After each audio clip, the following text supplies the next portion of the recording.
Praise the lord. యేసుక్రీస్తు నామములో మీ అందరికీ శుభములు తెలియజేస్తూ ఉన్నాను. ఈరోజు మనం ధ్యానం చేసుకోబోయేటువంటి వర్తమానం చాలా ప్రత్యేకమైనటువంటిది.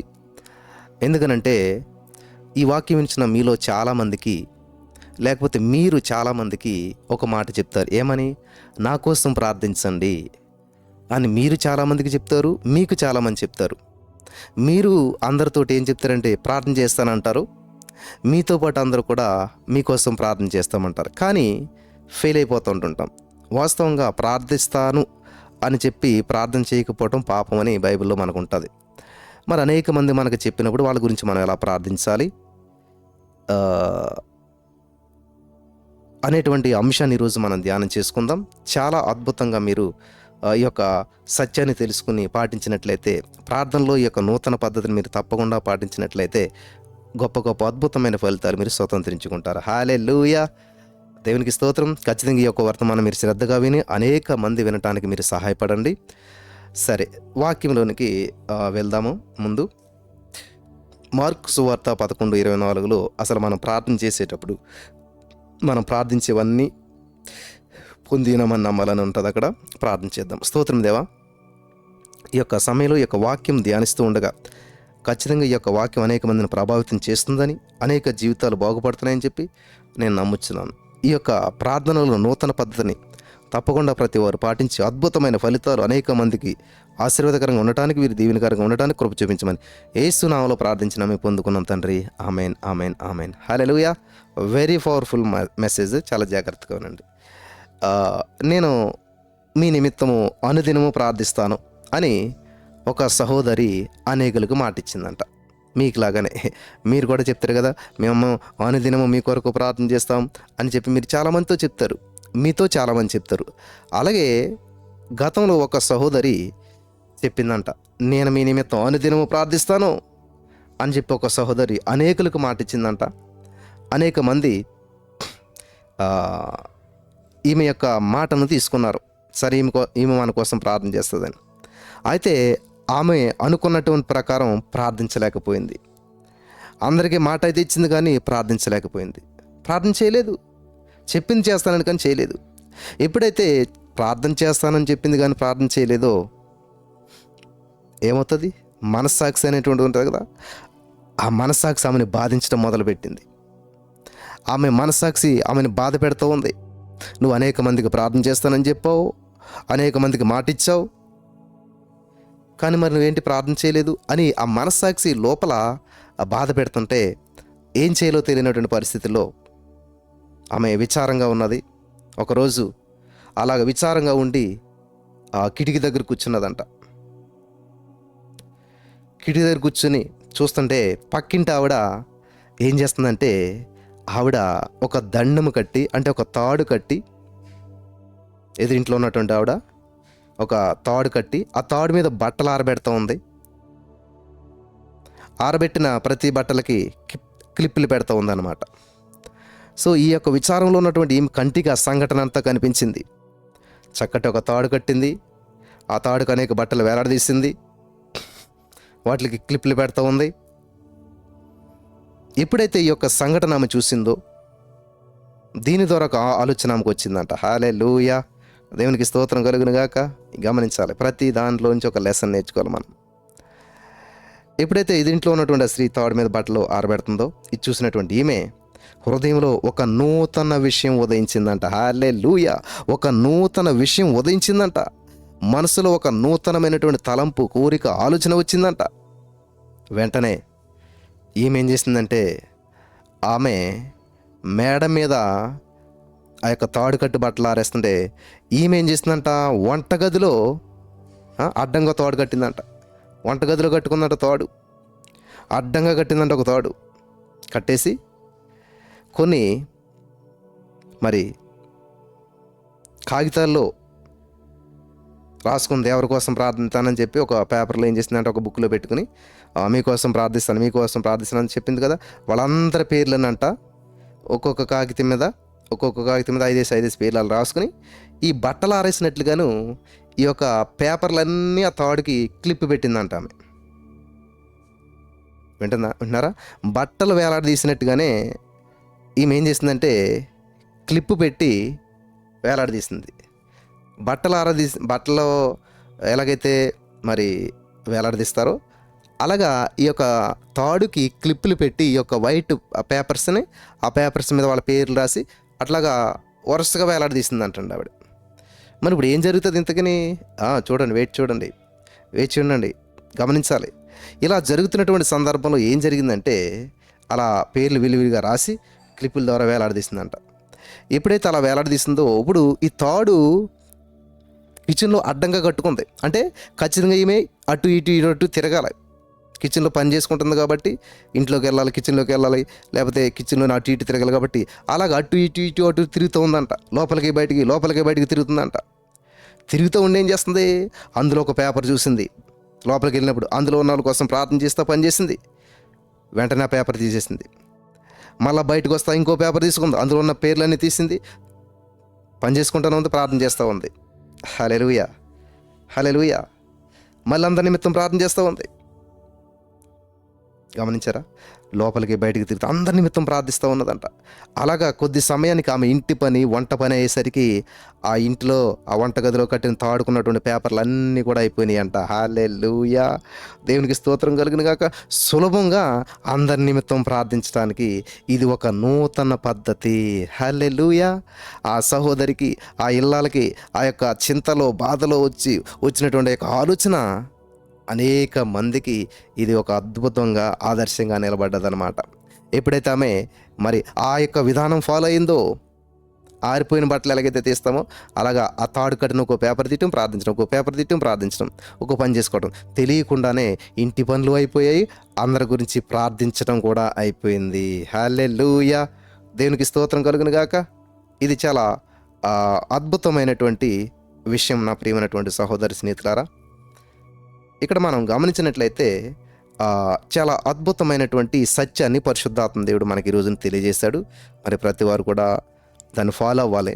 మీరు కూడా ఇటువంటి పరిస్థితి మీకు ఎదురైనప్పుడు అనేక మంది కోసం మీరు ప్రార్థిస్తానని చెప్పేసి మాట ఇచ్చి ఒకవేళ నెరవేర్చలేకపోయినట్లయితే ఈ సూత్రాన్ని మీరు ఫాలో అయినట్లయితే ఖచ్చితంగా మరి మీరు ఆ యొక్క మాట నిలబెట్టుకున్నవారు అవుతారు. హల్లెలూయా, చాలా సంతోషం.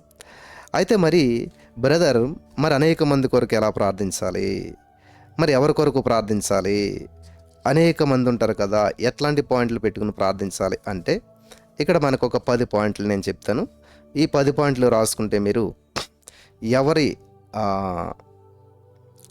గురించి ఎలా ప్రార్థించాలి, ఏ సమస్యల గురించి ప్రార్థించాలి అనేటువంటిది మనకి ఇక్కడ బైబిల్ స్పష్టంగా తెలియజేస్తుంది. చూద్దాం. మొట్టమొదటిగా రోగుల కొరకు ప్రార్థించాలంట.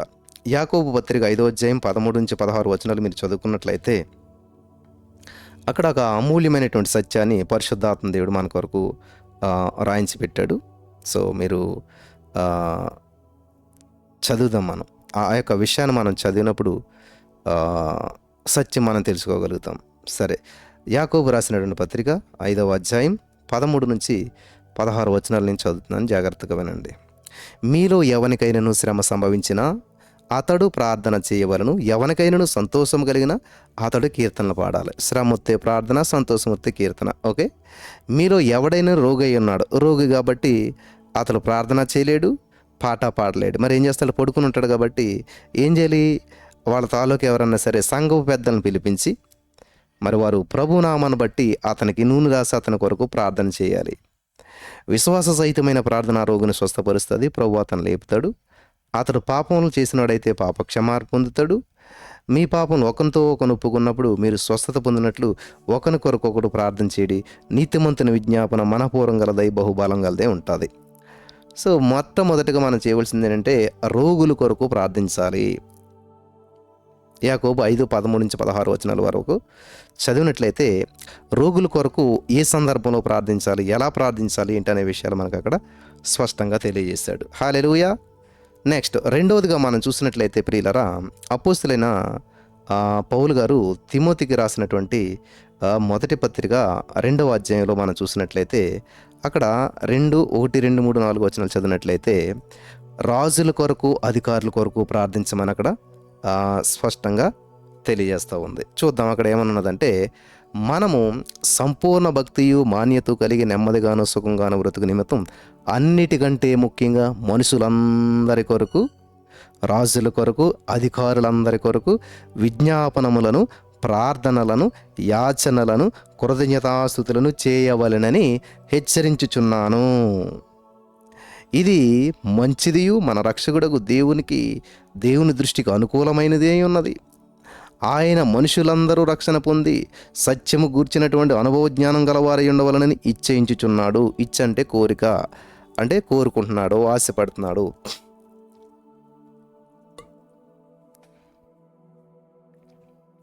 గమనించారా? మొట్టమొదటిగా మనం రోగుల కొరకు ప్రార్థించాలి. రెండో విషయం ఏంటంటే రాజుల కొరకు, అధికారుల కొరకు ప్రార్థించాలి. నెక్స్ట్ మూడవ విషయం మనం ఏంటంటే యెషయా గ్రంథం 38వ అధ్యాయం మొదటి 5 వచనాలు చదివినట్లయితే, ఆ దినములలో హిజ్కియాకు మరణకరమైన రోగం కలుగగా ప్రవక్తయు ఆమోజు కుమారుడైనటువంటి యెషయా అతని యొద్దకు వచ్చి, నీవు మరణమవుచున్నావు, బ్రతుకువు గనుక నీవు నీ ఇల్లు చక్కబెట్టుకొనమని చెప్పి యెహోవా సెలవిచ్చినాడని చెప్పగా, అతడు తన ముఖము గోడ తట్టు త్రిప్పుకొని, యెహోవా యథార్థ హృదయుడనై సత్యముతో నీ సన్నిధి నేను ఎట్లు నడుచుకుంటునో, నీ దృష్టికి అనుకూలంగా సమస్తము నేను ఎట్లు జరిగించుతునో కృపతో జ్ఞాపకం చేసుకునమని హిజ్కియా కన్నీళ్లు విడుచుచు యెహోవాను ప్రార్థించగా, యెహోవా వాక్కు యెషయాకు ప్రత్యక్షమై ఇలాగు సెలవిచ్చెను, నీవు తిరిగి హిజ్కియా యొద్దకు పోయి అతనితో ఇట్లను, నీ పితరుడైన దావీదునకు దేవుడైన యెహోవా నీకు సెలవిచ్చినటువంటి సెలవిచ్చింది ఏమనగా, నీవు కన్నీళ్లు విడిచుట నేను చూచితిని, నీ ప్రార్థన నేను అంగీకరించి ఉన్నాను. హల్లెలూయా, దేవునికి స్తోత్రం. ఇది చాలా అద్భుతమైన విషయం అన్నమాట. మొట్టమొదటిగా రోగుల కొరకు ప్రార్థించాలి. రెండోది రాజులు, అధికారుల కొరకు ప్రార్థించాలి. మూడోది ఏంటంటే దీర్ఘాయు కొరకు ప్రార్థించాలి. హల్లెలూయా. దేవుని ఉద్దేశం మనం దీర్ఘాయు కలిగి జీవించడం దేవుని యొక్క ఉద్దేశం. ఆరోగ్యం కలిగి ఉండటం దేవుని యొక్క ఉద్దేశం. ఎక్కువ కాలం బ్రతకడం దేవుని యొక్క ఉద్దేశం. కాబట్టి ఈ రోజున ఈ మాటలు వింటున్న ప్రియమైనటువంటి సహోదరి, స్నేహితులారా, జాగ్రత్తగా మీరు గమనించినట్లయితే కొన్నిసార్లు మనం దేవుని యొక్క ఉద్దేశాన్ని అర్థం చేసుకోలేకపోతుంటుంటాం. ప్రతిదీ దేవుని చిత్తం అనుకుంటుంటాం. ఏ రోగం వచ్చినా, ఏ సమస్య వచ్చినా కూడాను. సో ఇక్కడ మనం గమనించవలసిన విషయం ఏంటంటే దీర్ఘాయువు. దేవా, నన్ను జ్ఞాపకం చేసుకున్న ప్రభా, నాకు ఆయుస్సు ఇచ్చినందుకు నీకు వందనాలు, నాకు ఆయుస్సు పెంచినందుకు నీకు వందనాలు అని చెప్పి ఆయన ఏం చేస్తున్నాడు? ప్రార్థిస్తూ ఉన్నాడు. ప్రార్థన పరిస్థితులు మారుస్తుంది, జీవాన్ని తెచ్చిపెడుతుంది, ఆయుస్సుని పెంచుతుంది. హల్లెలూయా. కాబట్టి ప్రతిరోజు కూడా 3 సార్లు మేము లైవ్ ఇస్తూ ఉన్నాం. ఉదయం 3:30, మధ్యాహ్నం 2:30, సాయంత్రం 8 గంటలకి. ఎందుకని 3 సార్లు అంటే, ఎప్పుడైతే దేవుని యొక్క వాక్యాన్ని వింటామో మన సమస్యలు ఆటోమేటిక్గా పరిష్కరించబడతాయి. దేవుని సన్నిధిలో మనం గడుపుతూ ఉంటుంటామో మన సమస్యలు ఆటోమేటిక్గా పరిష్కరించబడతాయి. మనకు వచ్చిన చిన్న సమస్యతోటే జీవితాన్ని ముగించేయాలని చెప్పి మనం అనుకుంటూ ఉంటుంటాం. కానీ దేవుని యొక్క ఉద్దేశం అది మాత్రం కాదు. దేవుడు నీ పట్ల గొప్ప గొప్ప ప్రణాళికలను, గొప్ప గొప్ప ఉద్దేశాలను కలిగి ఉన్నాడు. అవన్నీ కూడా బహు ఉన్నతమైనటువంటివి. కాబట్టి దీర్ఘాయువు కొరకు ప్రార్థించాలి. నెంబర్ 4, దానియేలు గ్రంథంలో మనం చూసినట్లయితే ప్రియులరా, అక్కడ ఒక మాట వ్రాయబడి ఉంది. మనం చదువుదాం. Thank you Jesus, holy spirit of God.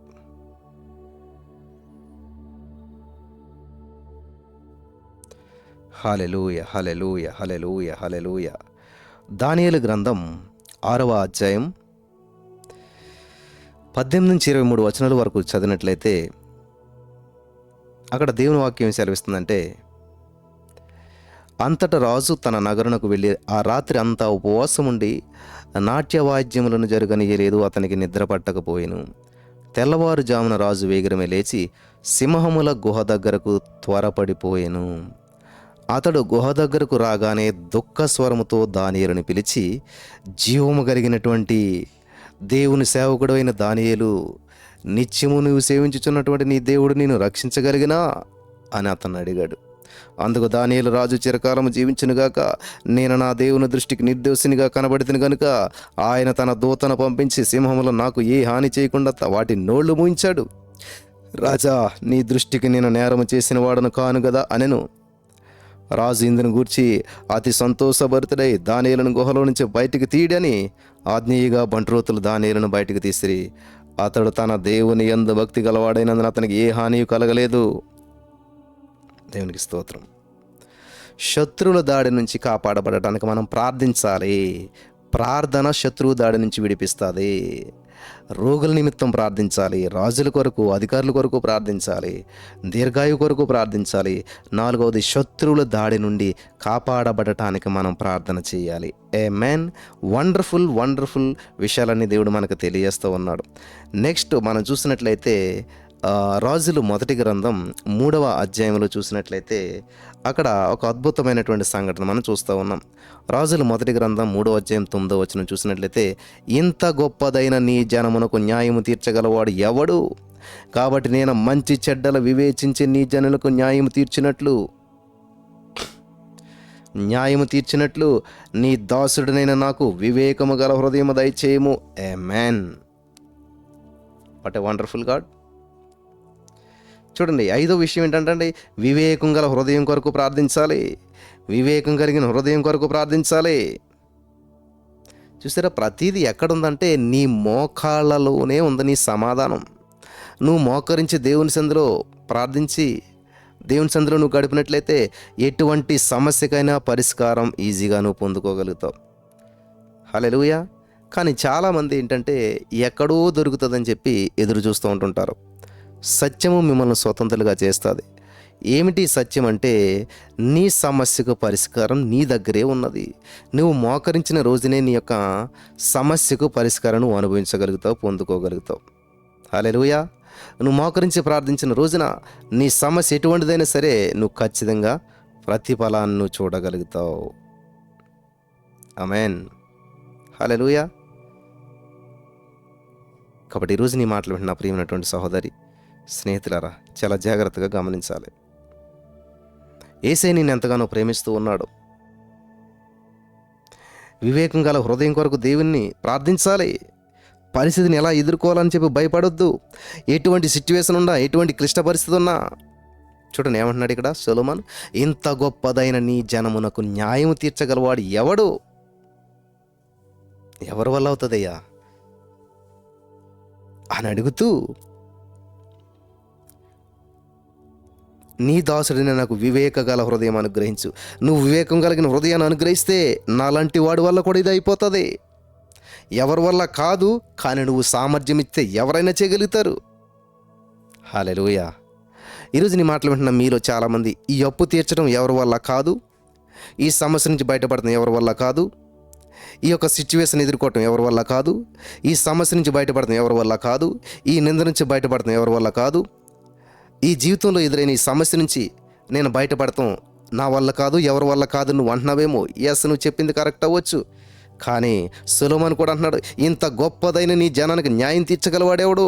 ఇంత గొప్పదైన ఈ అప్పుని తీర్చగలవాడెవడు? ఇంత గొప్పదైన ఈ రోగం నుంచి బయటపడగలిగిన వాడు ఎవడు అని చెప్తూ ఆయన ఏమంటున్నాడంటే, నీ దాసుని నాకు వివేక గల హృదయం దయచేసినట్లయితే నా ప్రభా, నువ్వు వివేకం కలిగిన హృదయాన్ని ఇచ్చినట్లయితే, నువ్వు సామర్థ్యాన్ని ఇచ్చినట్లయితే, నువ్వు శక్తినిచ్చినట్లయితే ఎటువంటి సమస్య నుంచి అయినా కూడా నేను బయటపడిపోతాను. ఆమేన్. హల్లెలూయా. నేను జయించగలుగుతాను. నువ్వు సహాయం చేస్తే జయించగలుగుతాను. నువ్వు సహాయం చేయకుండా ఎవరి వల్ల అవుతుంది దేవా? ఇదే మీరు ప్రార్థించాలి ఈ రోజున.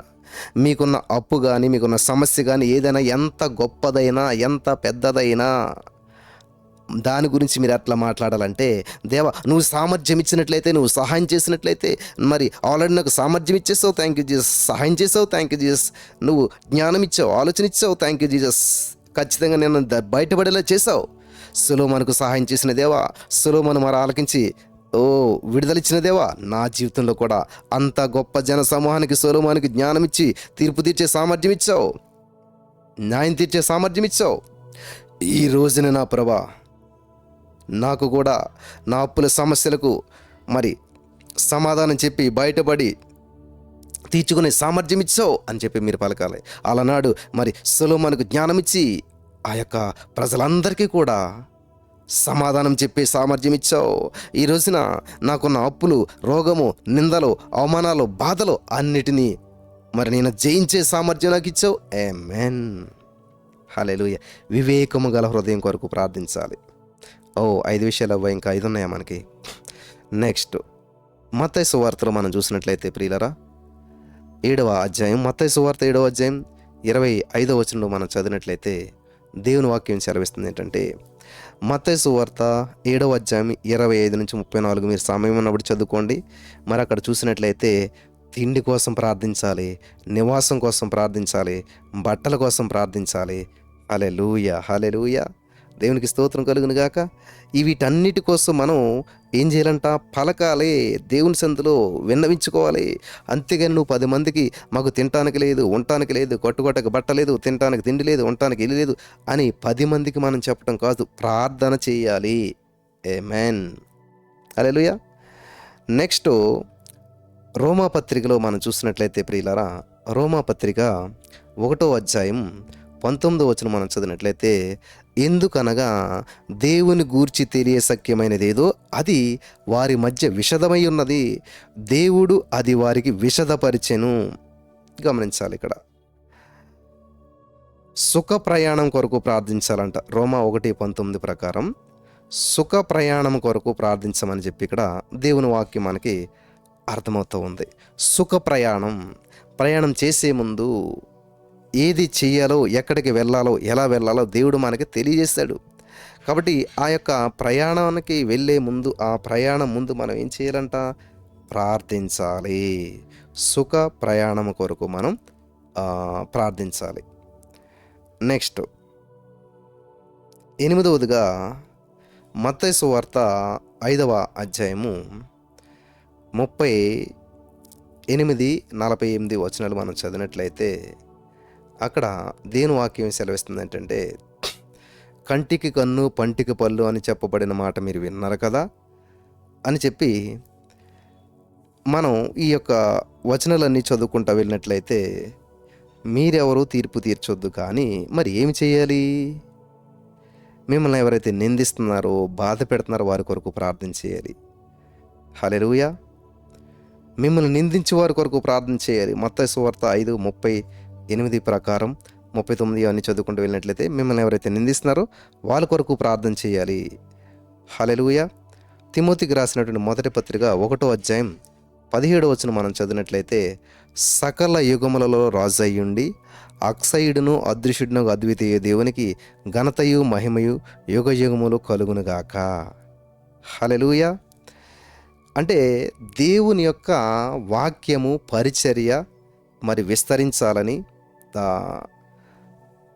ఆ యొక్క వాక్య పరిచర్య నిమిత్తం ప్రార్థించాలని చెప్పి దేవుని వాక్యం మనకు సెలవిస్తూ ఉన్నది. హల్లెలూయా. నెక్స్ట్ చివరిగా 10వదిగా మనం చూసినట్లయితే, కొలసీ పత్రిక 1వ అధ్యాయం 28వ వచనం మనం చదివినట్లయితే అక్కడ దేవుని వాక్యం సెలవిస్తుంది ఏంటంటే, ప్రతి మనుష్యుని క్రీస్తునందు సంపూర్ణంగా చేసి ఆయన ఎదుట నిలబెట్టవలనని సమస్త విధములైన జ్ఞానముతో మేము ప్రతి మనుషునికి బుద్ధి చెప్పుతూ ప్రతి మనుషునికి బోధించుచు ఆయనను ప్రకటించుచున్నాము. హల్లెలూయా. ప్రతి మనుషునికి క్రీస్తునందు సంపూర్ణంగా చేసి ఆయన ఎదుట నిలబెట్టబడాలని చెప్పి ప్రార్థించాలి. ప్రతి మనుషుడు సంపూర్ణుడిగా అవ్వాలి, అప్పుడు దేవుని సన్నిధికి చేరాలి. కొలస్సీ 1:8 ప్రకారం ఈ విధంగా ఈ యొక్క 10 అంశాలను పెట్టి ప్రార్థించాలి. మరి ఇవన్నీ ఎలా చేయగలుగుతాము మనం ఆలోచన చేసినట్లయితే, ఇంతమంది కొరకు మేము ఎలా ప్రార్థన చేస్తాం, ఇన్ని సమస్యలు మేము ఎలా ప్రార్థన చేస్తాం, వీళ్ళందరినీ మేము ఎలా ప్రార్థన చేస్తామని మీరు అనుకుంటున్నట్లయితే, నూతన పద్ధతిని ఈరోజు మనకు తెలియజేశాడు. ఒక సహోదరి తీసుకున్నటువంటి నిర్ణయం, ఒక సహోదరి మరి డిసప్పాయింట్మెంట్లో, డిస్కరేజ్మెంట్లో ఉన్నప్పుడు దేవుడు ఆవిడకి ఇచ్చినటువంటి ఆలోచన, మరి ఆ పరిస్థితిలో ఆవిడ తీసుకున్నటువంటి నిర్ణయాన్ని బట్టి ఆ యొక్క వంటగదిలో కట్టుకున్న తాడుకి మరి ఆ యొక్క వైట్ పేపర్లో క్లిప్లు పెట్టి లోపలికి వెళ్ళినప్పుడు కొంతమంది కోసం, బయటకు వచ్చినప్పుడు కొంతమంది కోసం, అలా రోజంతా ఆ పనులు చేసుకుంటూ ప్రార్థించినప్పుడు అన్ని అంశాల కొరకు సంపూర్ణంగా ప్రార్థించింది, సంతోషంగా ఉండగలిగింది. ఈ రోజున ఈ వర్తమానం ఉన్నటువంటి మీలో కూడా చాలామంది మరి మంచి మంచి నిర్ణయాలు తీసుకున్నారని, ప్రార్థనలో నూతన పద్ధతిని మీరు తప్పకుండా పాటించి అద్భుతాలు మీరు స్వతంత్రించుకుంటారని నేను నమ్ముచున్నాను. పరిశుద్ధాత్మ దేవుడు మీకు సహాయం చేసి నడిపించి బలపరచును గాక. ఆమేన్.